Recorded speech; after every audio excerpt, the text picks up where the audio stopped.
A gente inicia te falando que o ministro Gilmar Mendes restabeleceu o pagamento de aposentadoria mensal e vitalícia a ex-governadores do Paraná. Esse pagamento estava suspenso desde 2019. Com o retorno do benefício, o gasto anual aos cofres públicos só com isso deve chegar a 2 milhões de reais.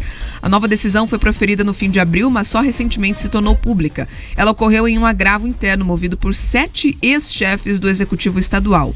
A aposentadoria mensal vitalícia a ex-governadores do Paraná foi suspensa em 2019, depois de uma ação direta de inconstitucionalidade que foi proposta pela OAB Paraná, que foi acatada pelo Supremo Tribunal Federal. Com a decisão, os recorrentes impetraram no mesmo ano uma reclamação na corte. A relatora do caso, a ministra Carmen Lúcia, manteve a suspensão do benefício. O entendimento dos magistrados sobre o caso só acabou mudando agora, no julgamento realizado no fim de abril. O ministro Gilmar Mendes, da segunda turma do STF, reviu o despacho que tinha suspendido o pagamento do benefício e foi acompanhado pela maioria dos juízes. O pedido para restabelecer a aposentadoria foi feito por 7 ex-governadores. Atenção, são eles: Emílio Hoffmann Gomes, Jaime Lerner, Mário Pereira, João Elísio Ferraz de Campos, Orlando Pessutti, Paulo Cruz Pimentel e também Beto Richa. Dos 7 políticos, apenas 5 vão receber o pagamento, já que Jaime Lerner e Emílio Hoffmann Gomes já faleceram. A decisão de Gilmar Mendes define que o valor para o pagamento da aposentadoria é de 90% do vencimento do cargo de desembargador do Tribunal de Justiça. Atualmente, o salário dos magistrados é de R$ 37.500. Ou seja, por mês, os ex-governadores vão receber de aposentadoria R$ 34 mil. Dessa forma, o gasto anual aos cofres públicos deve chegar a 2 milhões de reais. O governo do estado informou que vai cumprir a decisão do STF e que vai voltar a pagar a aposentadoria aos ex-governadores. Entretanto, a Procuradoria-Geral do Estado confirmou que aguarda a análise de um novo recurso que está pendente de julgamento. O ex-governador Paulo Pimentel afirmou que não vai se manifestar sobre o caso por enquanto. Da mesma forma, o ex-governador Mário Pereira informou que não vai se pronunciar sobre a decisão do STF. Já os ex-governadores Orlando Pessutti e João Elísio Ferraz de Campos afirmaram que estão em viagem e que não conseguiram atender esse pedido de manifestação. O ex-governador e atual deputado federal Beto Richa, do PSDB, informou que ainda não decidiu se vai exercer o direito restabelecido pela Justiça. 2 milhões de reais a mais nos cofres públicos por ano para pagar esse benefício. Vale lembrar que aos 2 governadores já falecidos, o benefício não se estende às famílias, por isso não é repassado, eles não entram nesse cálculo, o valor conta apenas os 5. É curioso, Pedroso, a gente pensar que todos, entraram na justiça para rever, para voltar com a aposentadoria, mas na hora de se manifestar, ninguém tem nada a dizer. Ninguém tem nada a dizer, porque é uma vergonha. É uma vergonha. Eu quero que você, querido ouvinte que nos acompanha nessa sexta-feira gelada, saiu de casa, trabalha duro, paga os seus impostos, se preocupa sim com a sua aposentadoria, alguns ali preocupados com a contribuição previdenciária, outros tentando fazer algum tipo de investimento que garanta uma tranquilidade na velhice, que tem ali, segura, estica, puxa, para conseguir, de alguma forma, Bia, conseguir descansar lá na frente. Então você trabalha, contribui para isso, se prepara.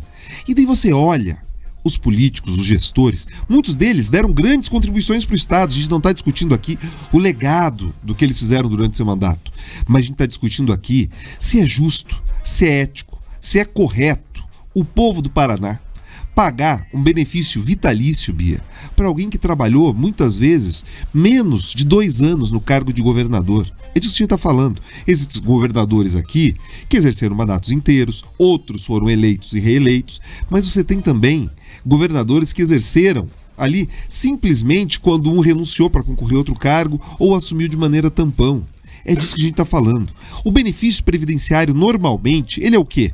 A pessoa contribui durante uma vida, recolhe ali para o INSS ou contribui numa previdência privada e depois de um tempo de contribuição, ela começa a receber o benefício. Nesse caso, o benefício ele é pago única e exclusivamente porque a pessoa exerceu o cargo de governador. Não faz sentido. O valor, os 2 milhões, nem é tão impactante quando a gente enxerga o conjunto do orçamento do Estado, mas ele é simbólico. Porque vira e mexe, a gente discute uma reforma previdenciária, vira e mexe, a gente diz, olha, o rombo nas contas públicas não permitem que a gente ali corte impostos. Então esses homens e mulheres que têm direito ali ao benefício da aposentadoria vitalícia, eles teriam que olhar bem, colocar a mão na consciência e entender se eles, como homens públicos que pediram voto, falaram que se preocupavam com a população, será que não é o momento deles continuarem dando o exemplo mesmo depois de deixar o cargo? Será que esses 34 mil reais de fato fazem falta ali no orçamento doméstico dessas pessoas? E me chama a atenção o seguinte, eu quero ler para os ouvintes algo que me agrediu. Eu fui atrás do voto do Gilmar Mendes para entender melhor as coisas. Falei, mas puxa vida, será que faz sentido, né, esse tipo de aposentadoria? Será que faz sentido? E eu olho e questiono inclusive para presidente da República, tá? Vamos lá. Mas olha o voto do Gilmar Mendes, entendam se não é chocante. Não há cruzada, abre aspas, não há cruzada moral que justifique, à luz das garantias constitucionais, a abrupta supressão dos benefícios recebidos de boa-fé durante décadas por pessoas idosas sem condições de reinserção no mercado de trabalho. Pelo amor de Deus! Numa das justificativas dele, ele está dizendo o seguinte: são velhinhos que não conseguem se reinserir no mercado de trabalho. Veja, ele está falando de ex-governadores. A justificativa parece que ele fala, Bia, de um senhorzinho que trabalhou a vida inteira, labutou no campo, na construção civil, e ali, a partir de um determinado momento, machucado, não consegue se recolocar para trabalhar. Então, assim, é um escárnio com todos nós paranaenses, e seria o momento, talvez, desses ex-governadores, num ato de grandeza, abrir mão desse benefício, como um símbolo, inclusive, da questão de entender que o combalido orçamento público precisa que as pessoas façam gestos também. As pessoas acham que o símbolo, que o gesto, Bia, é algo menor. Não é. Não é. Até porque muitos desses homens públicos têm familiares seus que continuam vivenciando ali e ativos na vida política. Então é importante que eles mostrem qual é o princípio ético que norteia ali a sua vida e a sua visão. Porque, de novo, Bia, pagar um benefício vitalício de 34 mil reais, valor que será sempre corrigido conforme ali os proventos dos desembargadores do TJ Paraná também sejam corrigidos. Então, vale a atenção, mas é dolorido pegar numa sexta-feira antes desse feriado e entender, olha, somos todos iguais, mas o mundo às vezes é mais igual com alguns do que com outros.